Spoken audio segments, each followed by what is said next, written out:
Sa ikatlong baitang tayo ay nagkakilala,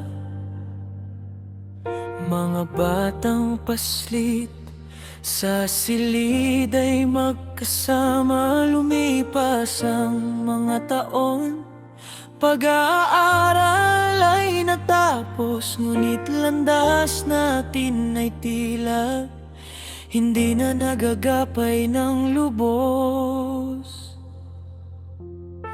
Taong 2010, muling nagkaugnayan sa mga group message text.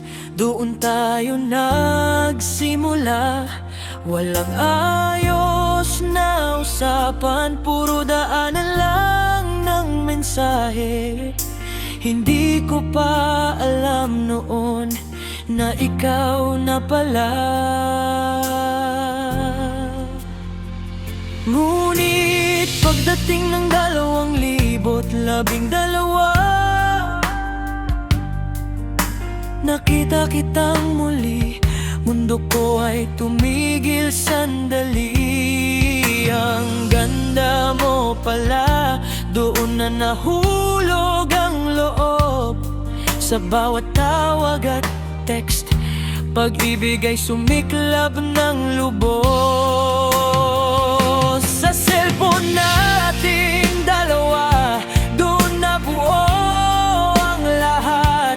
Naging magkasintahan, pagmamahal ay naging sapat. Napabago mo ang isang ako, at nung 2014,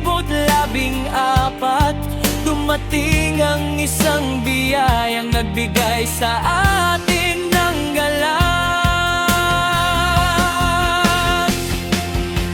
Armaida, Clarissa, Charina, asawa ko, mahal ko, ikaw ang tanging babaeng nais kong makasama sa mundo. Nangako sa altar nung 2018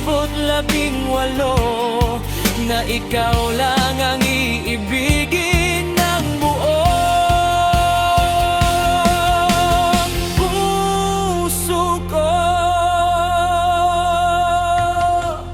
Nag-ibang bansa ako para sa ating kinabukasan, ngunit sa aking trabaho may mga maling habang na nagawa. Unti-unting nawala sa tamang landas nang hindi namamalayan. Dahil sa mga nakasama, ikaw ay aking nasaktan. Marami akong naging kasalanan, lubos kong pinagsisihan. Salamat sa iyong puso na hindi ako binitawan.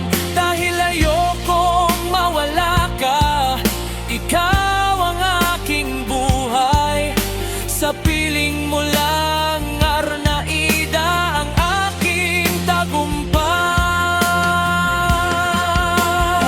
Kahit malaki ang aking pagkukulang at pagkakasala, pinatawad mo ako, binigyan ng bagong simula. Hinding-hindi na muling sasayangin ang iyong tiwala. Dahil ikaw ang aking langit, ang aking tanging ligaya.